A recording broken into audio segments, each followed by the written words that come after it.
এবার দেখো জায়গায় এই মুহূর্তে কালিম্পংয়ে ভয়াবহ আগুন ভস্মীভূত,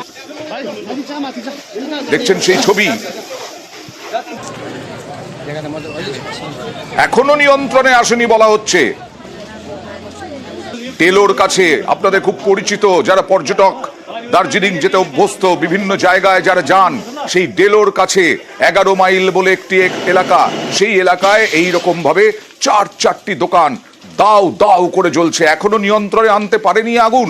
পার্থ, এখনো কিন্তু দেখো প্রায় ঘন্টাখানেকেরও বেশি সময় হয়ে গেল, এখনো কিন্তু আগুন পুরোপুরি নিয়ন্ত্রণে আসেনি।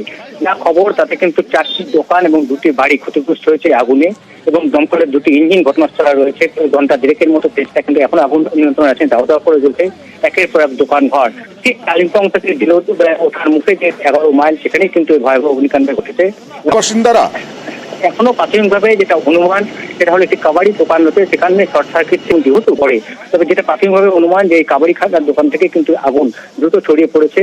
আর সেই 11 মাইল দোকানে এমনি স্থানীয় বাসিন্দাদের বাড়ি ওটা, তবুও যেটা আগুন না ছড়া, এই চেষ্টায় এখন দমকলকে তো বেশ অনেকটাই দূরত্ব এবং পাহাড়ি আঁকাবাঁকা পথ, তাই করে দমকল পৌঁছতে তো খানিকটা সময় লাগে।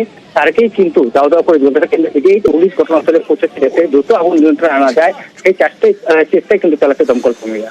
দাউ করে জ্বলছে, এখনো পর্যন্ত নিয়ন্ত্রণে আনা সম্ভব হয়নি, কারণ ঘিঞ্জ এবং তার সঙ্গে 2টো বাড়িও ক্ষতিগ্রস্ত। যথেষ্ট বেগ পেতে হচ্ছে দমকলকে। 2টো ইঞ্জিন এখনো পর্যন্ত চেষ্টা, এখনো পর্যন্ত প্রাথমিক অনুমান শর্ট সার্কিট থেকে আগুন লেগেছে বলে প্রাথমিক অনুমান।